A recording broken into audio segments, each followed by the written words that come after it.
Heading south of the Mason-Dixon, this is the Week in Review at the Abbeville Institute. Here is your host, Brian McClanahan. What do you know about Thanksgiving? Probably not a lot, at least the real history of Thanksgiving. This is a very interesting podcast today. If you listen to Brian McClanahan Show, or if you listen to the Abbeville Institute podcast, this is actually a crossover event. It's the first time I've done this, but I'm going to have this podcast actually run as a special episode for both the Brian McClanahan Show and the Week in Review at the Abbeville Institute. So this is not a numbered episode, so to speak, but it is going to be a lot of fun because we're going to talk for a few minutes about Thanksgiving. And this particular discussion is based on two articles that we ran at the Abbeville Institute this week in November 2022. And the articles were part of a book, two chapters in a book, Thanksgiving, An American Holiday, An American History, written by Diana Carter Applebaum. Now, this book was published in 1984, and the reason we ran them at the Abbeville Institute is because it gives you a very interesting history of holidays. So let's go back in time a little bit. We know that today we have the Thanksgiving holiday, we have the Christmas holiday, we have several holidays during the year, and as we add new holidays, there's often a politicization of those holidays. We see that all the time. Should we add this holiday? Should we add this holiday? Well, the same thing held true for Thanksgiving. In fact, if you understand the origins of American Thanksgiving, then you know that the first Thanksgiving was actually held in Virginia in 1619 at Barclay Hundred. Now, that was supposed to be an annual event, but unfortunately, all the people that participated in that event were eventually killed by Indians. So that holiday didn't last.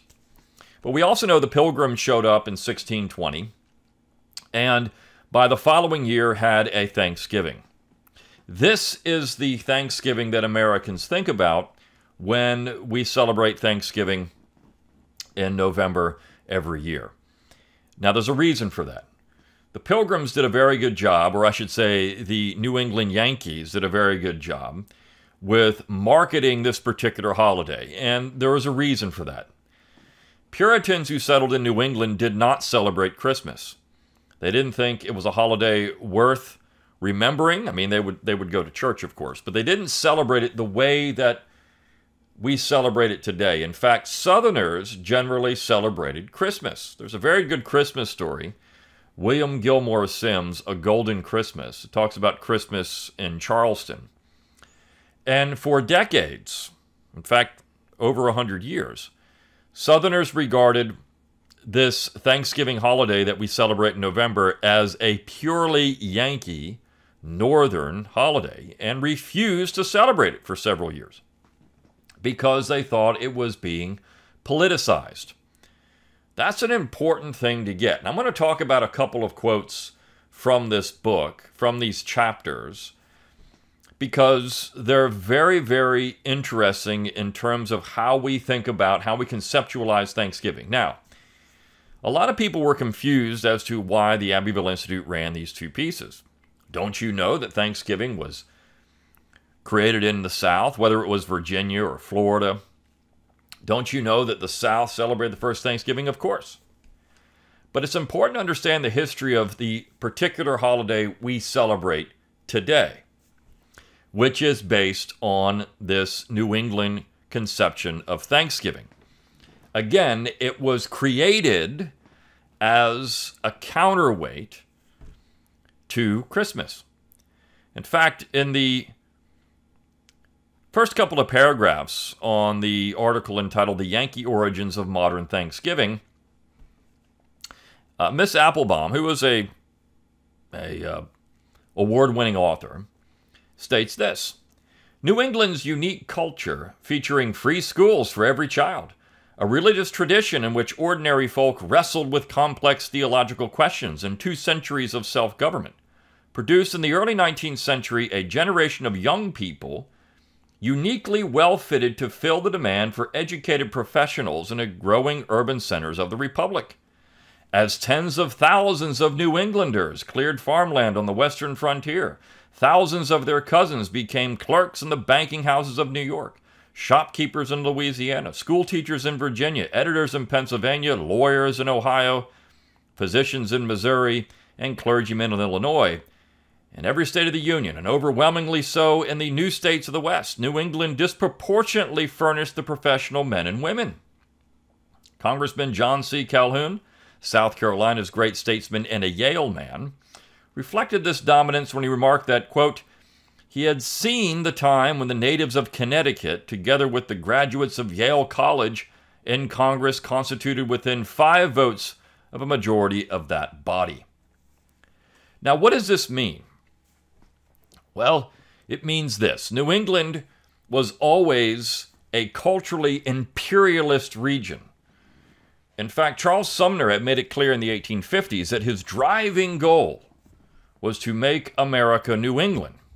And Thanksgiving was part of that process. It was a cultural imperialist holiday.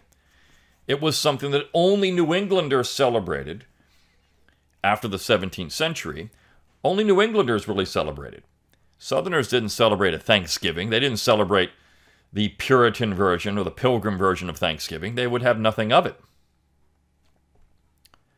In fact, this particular piece talks about how in the 19th century, these two pieces together, Thanksgiving, a Yankee abolitionist holiday, and the Yankee origins of Thanksgiving, talk about how there was a concerted effort on the part of New England to make this holiday a national holiday.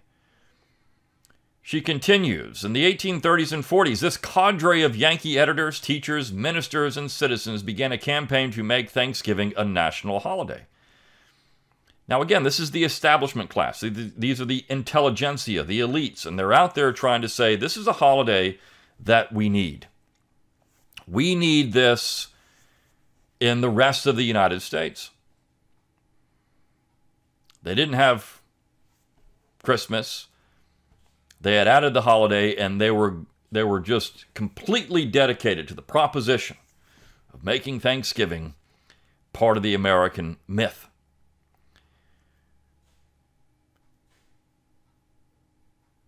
She says, there was only a simple desire of New Englanders living in other states to celebrate this holiday, beloved of childhood in their new homes. When virtually the entire population of a territory is made up of New Englanders, as was the case in Michigan and Iowa, this was a relatively simple proposition. Increasingly, however, New Englanders were in a position to persuade governors of such states as Missouri, Maryland, and Mississippi of the desirability of proclaiming Thanksgiving Day. By the early 1840s, Thanksgiving had spread far beyond the borders. New England, Connecticut, Massachusetts, New Hampshire, Rhode Island, Vermont, and Maine still celebrated the holiday, born 2 centuries earlier on the banks of Connecticut River, but the governors of New York, Michigan, Illinois, Iowa, Wisconsin, and Indiana also proclaimed an annual Thanksgiving Day. And in 1843, Pennsylvania and Missouri joined the growing list. Governor David Rittenhouse Porter proclaimed Thanksgiving Thursday, December 21st, 1843, Thanksgiving Day for Pennsylvania. And in contrast to the efforts of earlier governors to establish this holiday, his initiative took root. Skip down, there's an interesting quote in this piece. When Louisiana celebrated Thanksgiving in 1846, January 1846, so again, the day didn't really matter. I mean, Thursday became the month because of Lincoln and because of Franklin Roosevelt, but that's really when it happened.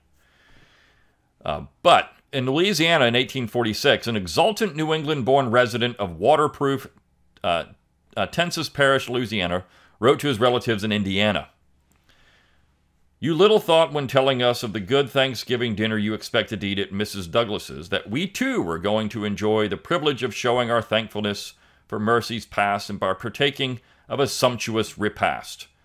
But it is even so, thanks to His Excellency Governor Mouton. He has seen the evil of his ways, and has at length repented and announced that this year and ever after the people of Louisiana must celebrate a day of Thanksgiving. The day set apart is the 15th of January, 1846. We are going to try to have a real Yankee dinner, pumpkin pies and everything to match."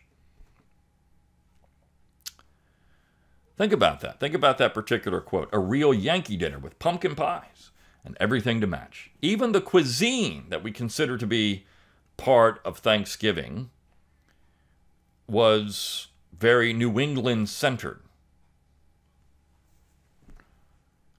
And New Englanders who had settled in all parts of the South, and of course all throughout the Midwest, wrote about this. They wrote about how they were happy to have this holiday that they created, the idea that they created. And the piece goes into, or the chapter goes into, a woman named Sarah Josephina Hale, who was from New Hampshire, who started writing in the 1830s in the Ladies' Book and Magazine about this New England holiday of Thanksgiving and how this took root, how that part of it, this concerted effort on the part of one woman, Sarah Josephina Hale, made this New England conception of Thanksgiving part of the American tradition. Now, Southerners weren't really on board with this.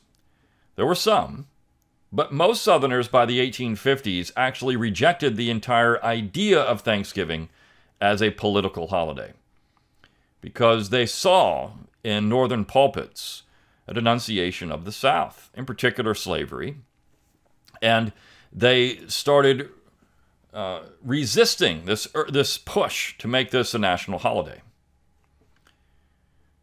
And so in her chapter, Thanksgiving, a Yankee Abolitionist Holiday, Miss Applebaum says this: the long-standing practice of delivering political sermons on Thanksgiving Day, which made Thanksgiving both a revolutionary holiday and the occasion of Federalist-era political contention, now made Thanksgiving the tool of free soilers and abolitionists.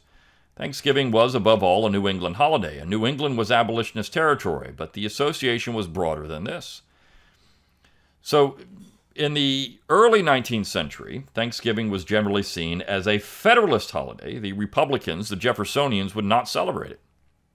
They didn't think it was worthy of a holiday. So it's always been rather political. We have this now with new holidays that have come up. And people, because of political reasons, will refuse to support them or support them for political reasons. This is nothing new. And if we understood that, if we understood that Americans have always had a mind in politics and they look at things culturally, this is now culture, remember. Southerners are not on board with it because they see it as culturally alien to the South. And not only that, in some cases, dangerous.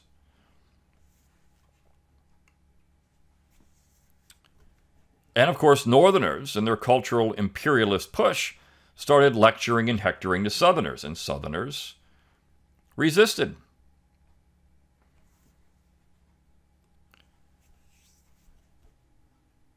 And so this part of Thanksgiving is often lost.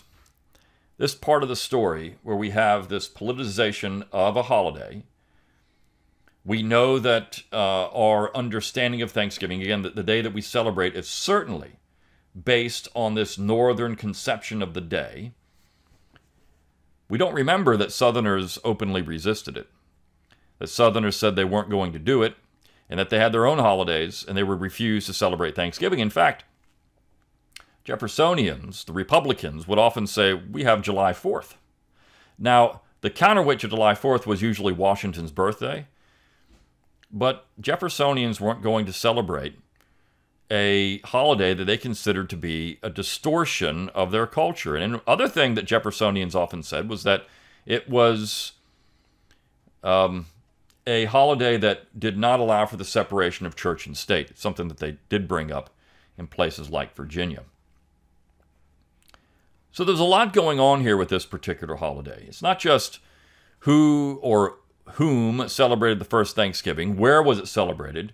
Was it in the north or the south? Lion Gardner Tyler made this an important point in his famous essay, Virginia First, which, by the way, will be covered in a forthcoming project called the 1607 Project. But the fact is, it was a political holiday into the 19th century. In the early 19th century, when the Jeffersonians refused to celebrate it. In the middle of the 19th century, when Southerners refused to celebrate it because they saw it as purely New England, a New England holiday. And it really does show the cultural imperialism of New England. And the end result of all of that, of course, is that we live in New England's America.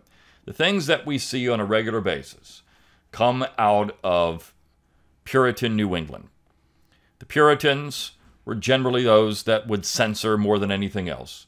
They were certainly opposed to this idea of liberty that Southerners and Westerners, when I say Westerners, I'm talking about people in the Appalachian region, the borderlands, and even the Quakers resisted. New Englanders believed in liberty of the community over individual liberty. They would be fine with people not having individual liberty if it meant security for the community, if it meant the good of the whole over the good of an individual. So it's a different concept of liberty. It was freedom from, not freedom to. And Thanksgiving really did reflect that. They didn't really care for fun. In fact, it was often said that Puritans were always worried that somebody somewhere was having fun and they needed to stop it. And Puritans were certainly much more interested in an austere society. So the society that we have now very much reflects this New England version of America. And Thanksgiving was always part of that.